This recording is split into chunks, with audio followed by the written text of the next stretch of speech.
Hello everyone, आज की इस लेक्चर में हम बात करेंगे प्रॉब्लम पैलेस के बारे में, जो कि आपका एग्ज़ाम होने वाला है एलएनएमयू का पार्ट 1 का एग्ज़ाम। उसमें आपका 2 पेपर है और 2 पेपर में पहले पेपर में आपका ग्रुप सी जो है 5 ग्रुप में बटा हुआ है, तो ग्रुप सी का ये मोस्ट इंपॉर्टेंट टॉपिक में से एक है। ग्रुप सी में आपका 3 मोस्ट इंपॉर्टेंट टॉपिक है। पहला है आपका यूनिवर्सिटी विट्स, दूसरा है आपका प्रॉब्लम पैलेस और तीसरा है आपका 20th सेंचुरी पोएटिक ड्रामा। इसमें से मैं एक पढ़ाया हूँ सुबह में, जो कि यूनिवर्सिटी विट्स था, दूसरा अभी प्रॉब्लम पैलेस आ रहा है और रात तक आपका मतलब 7-8 बजे तक आपका आ जाएगा वो भी 20th सेंचुरी पोएटिक ड्रामा। और नहीं आ पाया तो आपको कल सुबह तक मिल जाएगी, ठीक है। तो इसको अच्छे से हम करते हैं कवर। इसमें सबसे पहले हम इंट्रोडक्शन पार्ट को कवर करेंगे, उसके इंट्रोडक्शन में देखेंगे। उसके बाद कैरेक्टरिस्टिक्स की बात करेंगे, फीचर की बात करेंगे, उसके साथ साथ थोड़ी सी एलिमेंट की बात कर लेंगे। और उसके बाद मेजर जो प्ले राइट है, जो मेजर ड्रामाटिस्ट रहे उसके बारे में, और लास्ट में कंक्लूड कर देंगे अच्छे से। ये आंसर का अच्छे से बताएंगे। और देखिए इसमें एक मेजर चीज़ भी बताएंगे, वो लास्ट में बताएंगे। जो भी है आपका ये पीडीएफ से रिलेटेड जो भी बात है वो मैं लास्ट में बताऊंगा। तो लास्ट तक अच्छे से वीडियो देखते रहिए और अच्छे से मैं आपको समझा देता हूँ। तो इसमें सबसे पहला पार्ट है इंट्रोडक्शन का। तो इंट्रोडक्शन में देखिए क्या है, ए प्रॉब्लम पहले is a type of drama. ये देखिए एक ड्रामा लिखने का एक फॉर्म है, एक टाइप है, ठीक है। ये प्रॉब्लम प्ले कुछ अलग नहीं है, ये एक ड्रामा का टाइप है।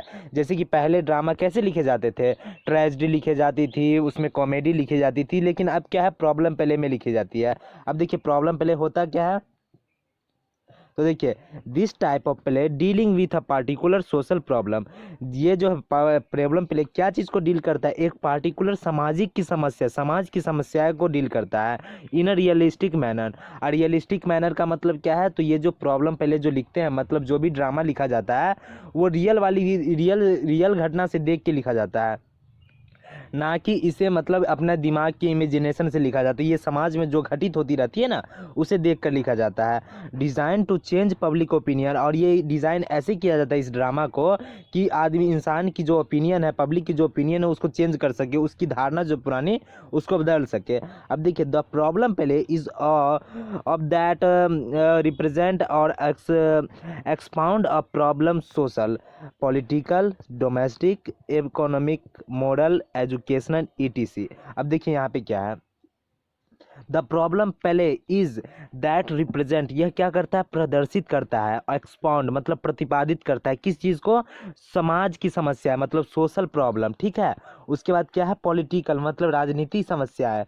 उसके अलावा डोमेस्टिक मतलब घर की जो समस्याएं होती है, झगड़ा वगैरह होती है, उस पर भी लिख दिया करते हैं ये प्रॉब्लम पहले। उसके बाद इकोनॉमिक समस्याएं पे लिखा जाता है, मॉरल समस्याएं पे लिखा जाता है, एजुकेशनल पे भी लिखा जाता है। मॉरल का मतलब होता है नैतिक, इकोनॉमिक का मतलब होता है इकोनॉमिक है, उसके बाद डोमेस्टिक है, डोमेस्टिक का मतलब होता है घरेलू समस्या है, मॉरल का मतलब होता है नैतिक समस्या है। तो ये जो है प्रॉब्लम पहले किस चीज़ पे लिखा जाता है, तो ये बहुत सारी चीज़ों पे लिखा जाता है, जैसे कि हो गया पॉलिटिकल समस्या है, सोशल समस्या है, डोमेस्टिक, इकोनॉमिक, मोरल, एजुकेशनल, ये बहुत सारी चीज़ों को कवर करता है, ठीक है। अब it sometimes offers a solution. अब देखिए ये प्रॉब्लम तो बता देता है, लेकिन इसके साथ साथ ना वो सॉल्यूशन भी बताता है। उसके साथ साथ किसी किसी जो ड्रामा लिखते हैं ना, कोई कोई ड्रामाटिस्ट, तो उसमें उसका सॉल्यूशन भी बता देते हैं। उसके बाद रिगार्डिंग कंट्रोवर्शियल इश्यूज, और जो कंट्रोवर्शियल इशू रहते हैं उस पर लिखा जाता है, तो उस कंट्रोवर्शियल इशू बताने के साथ साथ उसमें सॉल्यूशन भी प्रोवाइड कर देते हैं कोई कोई राइटर ना, कोई कोई ड्रामाटिस्ट, तो उसी को बोलते हैं प्रॉब्लम प्ले। तो प्रॉब्लम प्ले कुछ नहीं है, एक ड्रामा लिखने का एक फॉर्म है, उस ड्रामा ही लिखा जाता है, ठीक है, जो कि डील करता है किसके, सोशल प्रॉब्लम से, समाज की, घर में जो समस्याएं होती है, घर में पति पत्नी के बीच जैसे झगड़ा होता है, तो उस पर भी कितना लिखे हैं, ठीक है, वही सोशल प्रॉब्लम में लिखे हैं और डोमेस्टिक प्रॉब्लम में लिखा गया है। अब देखिए by the problem play discuss problem openly in the form of play, theatre और स्टेज। देखिए प्रॉब्लम प्ले को जो डिस्कस किया जाता है, प्रॉब्लम प्ले को ओपनली डिस्कस किया जाता है, ओपनली बताया जाता है, सभी के सामने बताया जाता है, in the form of play in theatre और स्टेज। इसको परफॉर्म कहाँ किया जाता है, जो भी कैरेक्टर के माध्यम से, मतलब इंसानों के माध्यम से, कैरेक्टर के माध्यम से, थिएटर और स्टेज में इसे पब्लिश कराया जाता है। थिएटर और स्टेज में, थिएटर और स्टेज पर क्या कराया जाता है, दिखाया जाता है, और उसमें दो मतलब उसमें कैरेक्टर दिया जाता है और दिखाया जाता है कैरेक्टर के माध्यम से कि क्या समस्या है। अब देखिए इसमें आगे बात करें तो देखिए इसमें पे according to the Goodman, Goodman जो कि लिटरेचर के काफ़ी अच्छे जाने माने लोग हैं, जाने माने इसको माना जाता है। तो इसमें क्या है, गुडमैन के अनुसार क्या है, दिस इज यूजफुल टर्म, यह जो है प्रॉब्लम पहले एक यूजफुल टर्म है to apply to kind of क्या है, to apply to kind of play which treats of particular social और मॉरल प्रॉब्लम। यहाँ क्या बोला है कि प्रॉब्लम प्ले जो है इस टाइप के प्ले को, मतलब इस टाइप के ड्रामा को दिया गया ये नाम है प्रॉब्लम प्ले, जो कि डील करता है विच ट्रीट्स, जो कि ट्रीट करता है और particular social and moral problem, जो कि सामाजिक समस्याएं को दिखाता है और प्रॉब्लम और नैतिक समस्याएं को दिखाता है। So as the make people think intelligent about it, और दिखाने के बाद क्या करते हैं लोग उसको इंटेलिजेंटली उसको समझते हैं कि नहीं मेरे साथ भी ये प्रॉब्लम हो रहा है जो कि गलत है। तो ये गुडमैन के द्वारा ये परिभाषा दिया गया था यहाँ से लेकर और यहाँ तक का, ठीक है। अब देखिए इसमें आगे आप पैराग्राफ चेंज करके लिखिएगा, the term problem play was coined by, जो कि ये जो प्रॉब्लम प्ले नाम दिया गया था जब ये लिख रहे थे ना प्रॉब्लम प्ले का, जितने भी ड्रामाटिस्ट है वो जो लिख रहे थे प्रॉब्लम प्ले, तो उस टाइम में क्या था वो उसका नाम नहीं पता था कि हम लोग प्रॉब्लम प्ले लिख रहे हैं, बस उसका नाम जो दिया गया सिडनी ग्रुंडी के द्वारा दिया गया था 19th सेंचुरी में। सिडनी ग्रुंडी नाम याद रखिएगा। Used in context of intellectual drama in 1890s। देखिए यहाँ पे जो है इसको यूज सिडनी ग्रुंडी तो किए थे, लेकिन किस कंटेक्स्ट में किए थे, इंटेलेक्चुअल ड्रामा जब लिखे जा रहे थे 1890 में, तो 19th सेंचुरी में जो लिखे जा रहे थे ना उस टाइम में इसको क्या बोला गया था, उसके द्वारा इंटेलेक्चुअल ड्रामा की वजह से इसको बोला गया problem play that focus on the social problem. और वहाँ पे जो फोकस किया जा रहा था इंटेलेक्चुअल ड्रामा में सोशल प्रॉब्लम को फोकस किया जाता था। इसी सब को देखते हुए सिडनी ग्रुंडी 19th सेंचुरी में क्या दिए इस सब का नाम, problem play. In the beginning level this type of drama is not a drama. देखिए शुरुआती दौर में इसको क्या बोला जाता था, इस ड्रामा को ड्रामा नहीं बोला जाता था, उसको बहुत सारे लोगों के द्वारा इसको ड्रामा नहीं बोला जाता था, इसको डिस्कशन बोला जाता था, ठीक है। He says a type of issue is a discussion not the drama. इसको डिस्कशन बोला जा रहा है, जैसे कि घर में कुछ समस्या है तो उसको ड्रामा, उस पर कोई लिखे तो उसको ड्रामा नहीं बोला जाता था, उसको क्या बोला जाता था, डिस्कशन। ये दोनों बीच की डिस्कशन है। बट आफ्टर द जीवी सॉ इंटेलेक्चुअल वर्क, लेकिन जीवी सॉ जब आया, जीवी सॉ अपना इंटेलेक्चुअल वर्क उसमें जो लिखे हैं, तब उसको क्या किया जाता है, एक्सेप्ट किया गया प्रॉब्लम प्लेज की तरह, जो कि ड्रामा का एक फॉर्म है, ठीक है। अब इतना समझ गया। अब अगले पैराग्राफ में चलते हैं। तो देखिए अगले में क्या है, इसको भी बहुत अच्छे से याद रखिएगा। A problem play also known as, problem play का दूसरे नाम भी है, पहला तो है थेसिस प्ले के नाम से भी जाना जाता है और प्रोपोगेंडा प्ले के नाम से भी जाना जाता है। This play is originated in France. और ये जो प्ले का नाम जो दिया गया, सबसे पहले ओरिजिनेटेड कहाँ हुआ था, सबसे पहले लिखना कहाँ हुआ था शुरू, तो ये फ्रांस में था, ठीक है।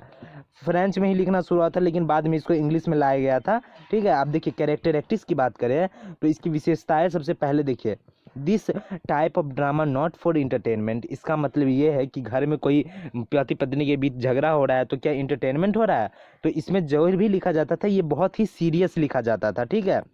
तो this type of drama not for entertainment, it discuss very serious topic.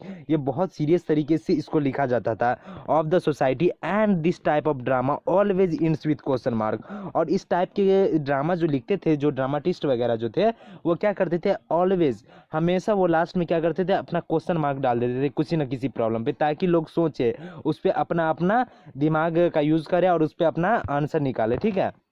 और उसका क्या उसका आंसर हो सकता है कि क्या उस प्रॉब्लम का निदान हो सकता है, तो उसके बारे में वो क्या करते थे, सोचते थे, क्वेश्चन मार्क लगा के छोड़ देते थे राइटर वगैरह जितने भी थे ड्रामाटिस्ट।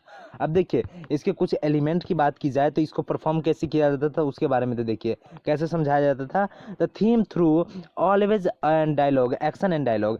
ये जो इसका थीम जो है, इसका मेन पर्पस जो बताना रहता था, तो कैसे बताता था, जब नाटक परफॉर्म किया जाता था ना, तो उसमें क्या करता था, एक्शन एंड डायलॉग, क्या एक्शन और डायलॉग के माध्यम से वो अपना थीम बताते थे कि मेरे इस नाटक का मतलब क्या है। And moral dilemma experience by the central character. और मोरल जो मुख्य जो उसमें का डायलेमा होता है जो बताना था उसको, वो सेंट्रल कैरेक्टर उसमें का जो नाटक का रहता है ना, वो अपने एक्सपीरियंस के तौर पे उसको बताते थे। मतलब वो ऐसा दिखाते थे कि लोगों को समझ में आ जाए कि इस प्रॉब्लम का, जो अभी प्रॉब्लम चल रहा है उसका निदान क्या है, वो प्रॉब्लम क्या है, तो वो ड्रामा के माध्यम से ही लोगों को समझा देते थे। अब देखिए तीन प्ले राइट जो है बहुत ही फेमस है ये प्रॉब्लम प्लेज लिखने के लिए। सबसे पहला है उसमें हेनरिक इब्सन, जो कि नॉर्वे के रहने वाले थे। याद रखिएगा इसको, ये कभी कभी पूछता है ऑब्जेक्टिव में, लेकिन आपके सिलेबस में तो ऑब्जेक्टिव है नहीं, तो कोई बात नहीं, आप याद रखिएगा। तो देखिए इसमें सबसे पहले ये इसका सबसे फेमस वर्क है द डॉल हाउस, ठीक है। The dolls house and enemy of the people and ghost. ये तीन जो है बहुत ही फेमस है, किसका, हेनरिक इब्सन का। अब आगे बढ़ते हैं तो देखिए आगे में आपका है दूसरे जो मुख्य है प्रॉब्लम प्लेज के प्लेराइट, वो है दूसरा है जीबी शॉ, जो कि जिसका नाम पूरा नाम है जॉर्ज बर्नर्ड शॉ, ठीक है। वो इंग्लैंड के रहने वाले थे, लेकिन बाद में इसके बारे में क्या पता चला था कि ये बाद में वहाँ सेटल हो, ब्रिटेन में सेटल हो गए बाद में जाके। इसके सबसे फेमस वर्क की बात करें जो कि बहुत फेमस है, इसको आप सुने भी होंगे, कैंडिडा नाम का है, ठीक है। उसके बाद है एप्पल कार्ट और द विडोवर्स हाउस, ये तीन बहुत ही फेमस है, इसको भी आप याद रखिएगा। अब उसके बाद है जॉन्स गैल्सवर्थी, जो कि ब्रिटिश प्लेराइट थे, तो उसका जो सबसे पहला है द सिल्वर वॉक्स, जो कि बहुत फेमस हुआ था, द स्किन गेम और जस्टिस, ये सारे प्रॉब्लम प्ले है किसके, जॉन्स गैल्सवर्थी के। तो ये तीनों का याद रखिएगा क्योंकि ये मुख्य है सारे। अब इसके तीनों चीज़ की देखिए, पहले इंट्रोडक्शन पार्ट कवर हो गया आपका, इसके साथ साथ कैरेक्टरिस्टिक्स की भी हो गया, जितने मेजर प्ले राइट थे उसके बारे में भी हो गया, लास्टली आप कंक्लूड कर दीजिएगा। तो कंक्लूड कैसे करेंगे, The for the coming this type of play is solved the several problem of the society। इस टाइप के प्ले के आने से, इस टाइप के जो प्रॉब्लम प्ले जो है, इस टाइप के ड्रामा को लिखने के वजह से क्या हुए, सोसाइटी में बहुत सारे प्रॉब्लम का सोल्व हो गया, बहुत सारे प्रॉब्लम सोल्व हो गए। In initially nobody talks about the social, political, domestic, economic and educational. इससे पहले क्या हुआ था, लोगों में से बहुत सारे लोग, मतलब जितने भी लोग थे, वो इस सब के बारे में उतना ध्यान नहीं देते थे, उससे जितने भी पोएट वगैरह थे उतना ध्यान नहीं देते थे, लिखना उतना नहीं शुरू किए थे सोशल प्रॉब्लम पे, इसके साथ साथ ही पॉलिटिकल प्रॉब्लम पे, डोमेस्टिक घरेलू प्रॉब्लम पे, इकोनॉमिक प्रॉब्लम पे उतना ध्यान नहीं दिया जाता था, छोड़ दिया जाता था। But due to rote this type of play it solve many problem of the society. लेकिन इस तरह के प्ले को लिखने के बाद सोसाइटी की बहुत सारे प्रॉब्लम सोल्व हो गई। और सबसे ज़्यादा किसको सोल्व हुआ, डोमेस्टिक वायलेंस, जो जिसके साथ हो रहा था, मतलब घरेलू में जो जिसके साथ बहुत सारी दिक्कतें दी जाती थी, उसके लिए काफ़ी फायदेमंद हुआ, क्योंकि इस टाइप के प्ले लिखे जाने थे, परफॉर्म कर रहे थे, तो इससे बहुत सुधार देखने को मिला, ठीक है।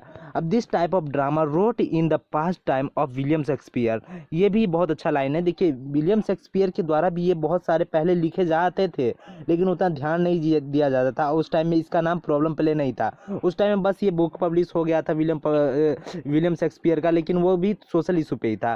तो इसका सबसे अच्छा एग्जांपल है मेजर फॉर मेजर, यहाँ पे मेजर का स्पेलिंग है MEASURE, ठीक है, जैसा कि यहाँ पे। तो मेजर फॉर मेजर ये विलियम शेक्सपियर का वर्क है, जो कि 70th सेंचुरी में ही लिखे थे।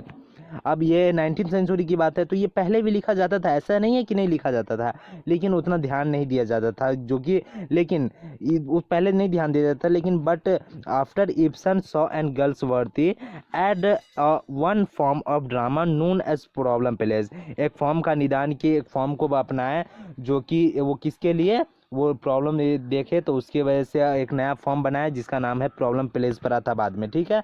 तो इसी के साथ आपका प्रॉब्लम प्लेस बहुत ही अच्छे से मैं पढ़ा चुका हूँ आपको।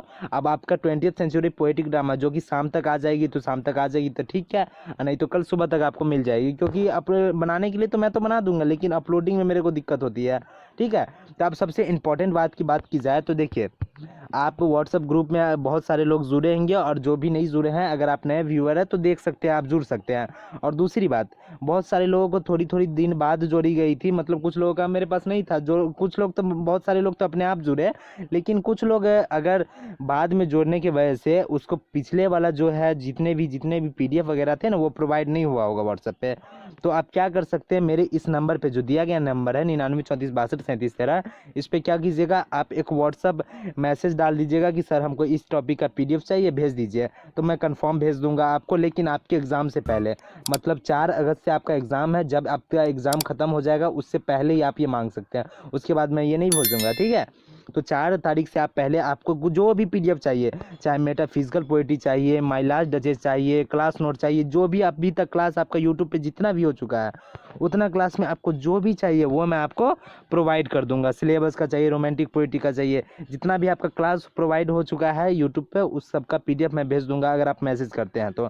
और आपके इंग्लिश ऑनर्स के अगर पार्ट 1 के छात्र हैं, तो आपका व्हाट्सएप ग्रुप का लिंक भेजा गया है, वो आपके डिस्क्रिप्शन में, उसमें आप जुड़ सकते हैं, डायरेक्ट लिंक है, कोई रुपया नहीं लग रहा है किसी बात का। और नहीं तो अगर नहीं जुड़ सकते उससे, तो आप क्या नंबर पे मैसेज कर दीजिएगा, मैं खुद जोड़ दूंगा। तो इसी के साथ मस्त रहिए, व्यस्त रहिए, और अच्छे से पढ़ाई करते रहिए। मैं जितना हो सके मैं आपकी कोशिश करूँगा, हेल्प करूँगा, और लास्ट तक आपके साथ रहूँगा, चिंता मत कीजिएगा आप लोग।